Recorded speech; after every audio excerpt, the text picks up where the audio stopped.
Halo semuanya, kami dari kelompok 1 akan menjelaskan analisis peran dan pengembangan usaha kecil menengah dan koperasi. Saya sendiri Davi Ricardo Sibarani, NIM H141900005. Yang pertama, sejarah koperasi. Sejarah koperasi dibagi dua. Yang pertama, sejarah dunianya. Pertama kali digagas oleh Robert Owen yang menerapkannya pertama kali pada usaha pemintalan kapas di New Lanark, Skotlandia. Gerakan koperasi ini kemudian dikembangkan lebih lanjut oleh William King dengan mendirikan toko koperasi di Brighton, Inggris pada 1 Mei 1828. Lalu di Indonesia pertama kali diperkenalkan oleh R. Arya Wiryatmaja di Purwokerto, Jawa Tengah tahun 1896. Dia mendirikan koperasi kredit dengan tujuan membantu rakyatnya yang terjerat hutang dengan rentenir. Koperasi berbentuk bank tersebut kemudian dinamakan Bank Penolong dan Tabungan. Koperasi memiliki landasan, yaitu landasan idealnya Pancasila dan landasan konstitusionalnya Undang-Undang 1945 Pasal 33.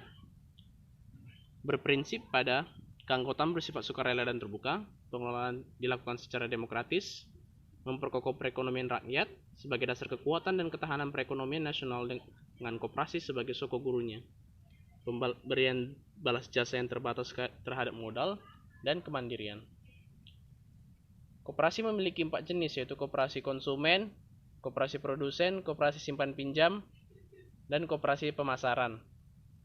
Adapun struktur organisasinya terdiri dari koperasi primer, yaitu terdiri dari anggota-anggota individual. Lalu ada koperasi sekunder yang terdiri dari koperasi primer. Tujuan dan fungsi koperasi. Tujuannya yaitu menyejahterakan anggota pada khususnya dan masyarakat pada umumnya, serta ikut tatanan perekonomian nasional dalam rangka mewujudkan masyarakat yang maju, adil, dan makmur berlandaskan Pancasila dan UUD 1945. Dan memiliki fungsi untuk membangun dan mengembangkan potensi dan dalam kemampuan ekonomi anggota pada khususnya dan masyarakat pada umumnya untuk meningkatkan kesejahteraan ekonomi dan sosialnya. Berperan secara aktif dalam upaya mempertinggi kualitas kehidupan manusia dan masyarakat, memperkokoh perekonomian rakyat sebagai dasar kekuatan dan ketahanan perekonomian nasional dengan koperasi sebagai soko guru, berusaha untuk mewujudkan dan mengembangkan perekonomian nasional yang merupakan usaha bersama berdasarkan atas asas kekeluargaan dan demokrasi ekonomi. Lalu yang kedua itu ada UMKM atau usaha mikro kecil dan menengah. Usaha mikro kecil dan menengah memiliki peran penting dalam perekonomian di Indonesia. UMKM memiliki porsi sebesar 99,99% dari total keseluruhan pelaku usaha di Indonesia atau sebanyak 56,54 juta unit. UMKM diklasifikasikan menjadi 4, yaitu UMKM sektor informal, mikro, usaha kecil dinamis, dan fast moving enterprise. Halo, saya Deni Dianti, NIM H141900007. Pada video kali ini, saya akan menjelaskan mengenai peran UMKM dan koperasi secara umum. Yang pertama itu, peran UMKM. Perkembangan usaha mikro, kecil, dan menengah atau UMKM di Indonesia semakin meningkat setiap tahunnya, memberikan angin segar bagi sektor perekonomian. Kebangkitan ini sejalan dengan peran UMKM sebagai penopang perekonomian negara. Berikut ini merupakan beberapa peran UMKM. Di antaranya, yang pertama, peran UMKM untuk meratakan perekonomian. Sebagai negara kepulauan, Indonesia perlu bekerja secara ekstra untuk bisa mencapai kesejahteraan. Kehadiran UMKM dianggap mampu meratakan perekonomian di berbagai pelosok. Masyarakat di daerah terpencil bisa memenuhi kebutuhannya tanpa perlu mengunjungi kota besar. Yang kedua, peran UMKM untuk mengurangi kemiskinan. UMKM memberikan peluang bagi pelaku usaha untuk membuka lapangan kerja baru. Penyerapan tenaga kerja yang tinggi bisa mengurangi kemiskinan sehingga berkurangnya angka pengangguran di Indonesia. Yang ketiga, peran UMKM dalam memberikan devisa. Negara kepulauan memberikan benefit bagi Indonesia dalam mengembangkan UMKM. UMKM ini dinilai mampu menyumbang devisa bagi negara. Sumber-sumber devisa tersebut antara lain adanya ekspor barang dan jasa ke negara lain, serta kehadiran wisatawan asing yang berbelanja di dalam negeri. Baik, poin selanjutnya mengenai peran koperasi dalam perekonomian Indonesia. Keberadaan koperasi di Indonesia memiliki peran penting bagi setiap lembaga dan anggota yang menjalankannya. Salah satunya untuk membangun perekonomian. Berikut adalah beberapa peran koperasi dalam perekonomian Indonesia. Yang pertama, mengembangkan kegiatan usaha masyarakat. Contohnya, koperasi yang bergerak dalam bidang usaha pengadaan alat-alat pertanian yang dibutuhkan oleh petani. Dengan adanya koperasi tersebut, maka petani bisa membeli kebutuhan alat-alat pertanian di koperasi dengan harga yang lebih murah. Karena itu, kegiatan usaha pertanian tersebut bisa menjadi lebih baik dan meningkat. Yang kedua, meningkatkan pendapatan anggota. Jika menjadi anggota koperasi, maka kita bisa mendapatkan sisa hasil usaha yang diperoleh koperasi sehingga bisa mendapatkan keuntungan. Hal ini karena semakin besar jasa seorang anggota terhadap koperasi, maka semakin besar pula penghasilan yang diperoleh anggota itu. Yang ketiga, mengurangi tingkat pengangguran. Kehadiran koperasi di Indonesia diharapkan bisa menolong nasib mereka yang membutuhkan pekerjaan, karena dengan adanya koperasi akan dibutuhkan banyak pekerja untuk mengelola usahanya. Pada dasarnya, koperasi bisa memberi kesempatan kepada tenaga kerja dan menyerap sumber daya manusia. Yang keempat, meningkatkan taraf hidup masyarakat. Kegiatan koperasi bisa meningkatkan penghasilan para anggota koperasi. Ini berarti peran koperasi meningkatkan taraf hidup masyarakat. Dengan memperoleh penghasilan yang tinggi, kemungkinan akan lebih mudah memenuhi kebutuhan hidup yang beraneka ragam dan sebagai alat perjuangan ekonomi untuk bisa bersaing dengan badan usaha lainnya. Yang kelima, turut mencerdaskan bangsa. Usaha koperasi bukan hanya kegiatan di bidang material atau jasa saja, tetapi juga mengadakan kegiatan pendidikan terhadap anggotanya. Pendidikan tersebut antara lain yang diberikan dalam bentuk pelatihan keterampilan serta manajemen bisnis dan keuangan. Yang keenam, membangun tatanan perekonomian nasional. Koperasi sebagai salah satu urat nadi perekonomian bangsa dan dikembangkan oleh pemerintah perlu dikembangkan bersama kegiatan usaha lainnya. Dengan memberdayakan koperasi, berarti juga bisa memberdayakan masyarakat, yang pada akhirnya akan mampu memberdayakan perekonomian nasional. Selanjutnya, saya akan membahas mengenai permasalahan yang dihadapi perkoperasian Indonesia. Koperasi di Indonesia terbilang belum memiliki kemampuan untuk menjalankan perannya secara efektif. Hal ini disebabkan koperasi masih menghadapi hambatan struktural dalam penguasaan faktor produksi khususnya permodalan.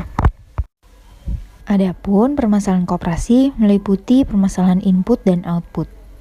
Pada permasalahan input, dalam menjalankan kegiatan usahanya, koperasi sering mengalami kesulitan untuk memperoleh bahan baku. Salah satu bahan baku pokok yang sulit diperoleh adalah modal. Koperasi membutuhkan keluasan akses dalam memperoleh modal sehingga dapat bekerja secara efisien untuk bertahan dalam kompetisi. Sedangkan dalam permasalahan output, koperasi mengalami kesulitan dalam menjalankan bisnisnya. Output yang dihasilkan tidak memiliki jalur distribusi yang memadai serta tidak memiliki kemampuan untuk memasarkan dan melakukan promosi sehingga produknya tidak mampu untuk meraih pangsa pasar yang cukup untuk dapat tetap eksis menjalankan kegiatan usahanya. Selanjutnya, berdasarkan sumbernya, permasalahan koperasi terbagi menjadi dua, yaitu permasalahan internal dan eksternal. Pada permasalahan internal, salah satunya yaitu masih kurangnya tenaga profesional yang menangani koperasi. Akibatnya, banyak orang tidak percaya bahwa koperasi bisa berkembang sebagai perusahaan yang mampu menjamin kesejahteraan manajer atau karyawannya.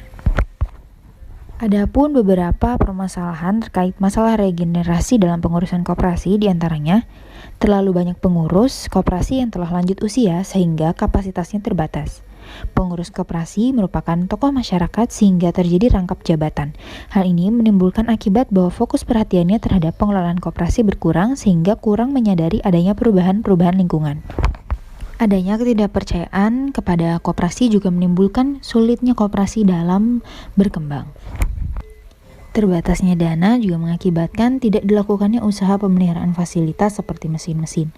Hal ini mengakibatkan harga pokok yang relatif tinggi sehingga mengurangi kekuatan bersaing koperasi. Administrasi kegiatan-kegiatan koperasi juga belum memenuhi standar tertentu sehingga menyediakan data untuk pengambilan keputusan yang tidak lengkap. Dan dengan modal usaha yang relatif kecil, maka koperasi hanya memiliki volume usaha yang terbatas. Dari sisi internal koperasi sendiri, kebanyakan anggota masih kekurangan solidaritas untuk menjalankan usaha koperasi. Bahkan beberapa anggota banyak yang berhutang kepada koperasi itu sendiri. Selanjutnya yaitu permasalahan eksternal koperasi.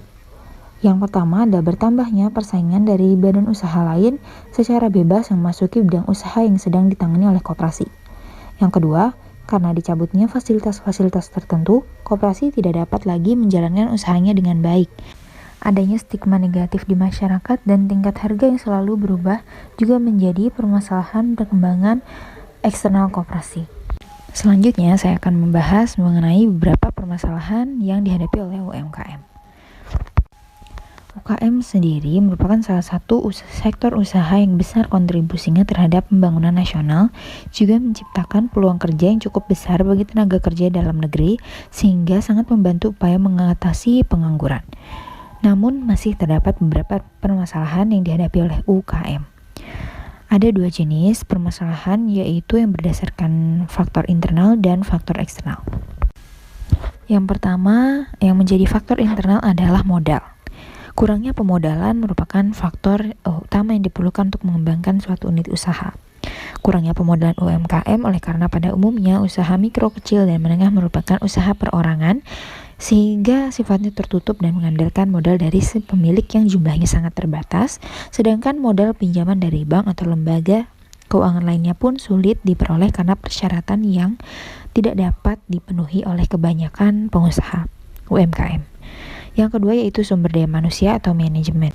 Permasalahan SDM ini tumbuh dikarenakan sebagian besar usaha mikro dan usaha kecil tumbuh secara tradisional dan merupakan usaha keluarga yang turun-temurun.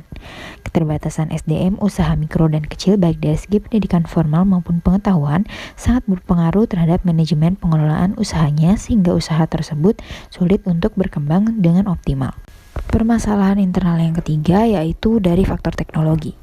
Berbeda dengan usaha besar yang sudah memiliki jaringan yang solid dan didukung dengan teknologi yang dapat menjangkau internasional dan promosi yang baik, sebagian besar UMKM masih. Perkenalkan, nama saya Amatul Firdausa, NIM H14190002. Baik, selanjutnya saya akan menjelaskan mengenai kebijakan pemerintah dalam pembangunan koperasi. Yang pertama ada pemerintah mengarahkan kegiatan pembangunan sebagai wadah kegiatan ekonomi rakyat agar badan usaha memiliki kemampuan yang efisien dan efektif. Yang kedua yaitu pelaksanaan fungsi dan peranan koperasi ditingkatkan melalui upaya peningkatan semangat dan manajemen yang lebih profesional, sehingga koperasi dapat mencapai tujuan bersama.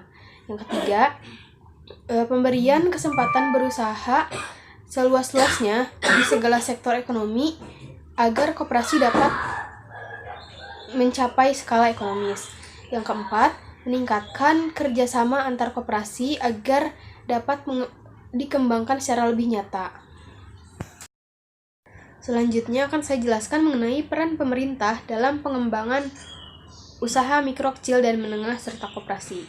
Yang pertama ada pengembangan koperasi dan usaha mikro, kecil, menengah yang berbasis ilmu pengetahuan dan teknologi yang berdaya saing sesuai dengan RPJPN atau Rancangan Pembangunan Jangka Panjang Nasional. Yang kedua, peningkatan posisi tawar dan efisiensi dalam rangka peningkatan produktivitas UMKM untuk mencapai pembangunan yang lebih merata. Lalu dalam praktiknya ada beberapa prioritas pemberdayaan UMKM. Yang pertama, peningkatan iklim usaha yang kondusif bagi UMKM, yaitu beberapa hal diantaranya adalah penataan perundang-undangan perkoperasian, izin usaha, dan lain-lain, penghapusan bentuk pungutan terhadap UMKM dan koperasi, peningkatan peran lembaga keuangan, dan revitalisasi sistem pelatihan, penyuluhan, dan lain sebagainya. Yang kedua ada peningkatan akses terhadap sumber daya produktif. Yang ketiga ada pengembangan produk dan pemasaran bagi UMKM. Penyediaan sistem intensif dan pembinaan bagi UMKM berbasis inovasi ekspor, pengembangan dan penguatan sentra-sentra produk, serta dukungan pengembangan intraproduk agar dapat menjadi produk-produk yang nantinya dapat dipasarkan dengan baik dan dapat diterima di pasar internasional. Yang keempat, peningkatan daya saing, peningkatan kompetensi pengusaha skala mikro, kecil, dan menengah, serta pengelolaan koperasi yang baik. Dan yang terakhir ada penguatan kelembagaan perkoperasian sehingga dapat memiliki manajemen yang lebih profesional sehingga tujuan bersama dari koperasi dapat terwujud. Baik, kesimpulannya adalah UMKM dan koperasi memiliki peran yang sangat penting bagi perekonomian suatu negara.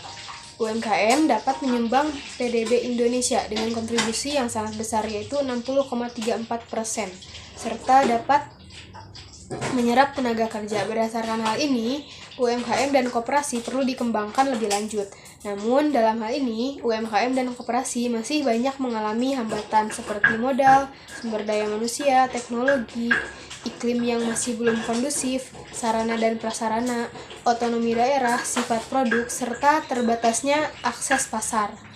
Untuk itu, dalam upaya pengembangannya, pemerintah mengeluarkan beberapa kebijakan dan strategi, diantaranya peningkatan iklim usaha yang lebih kondusif, peningkatan akses terhadap sumber daya produktif, pengembangan produk dan pemasaran, serta penguatan kelembagaan koperasi dan UMKM. Sekian, terima kasih.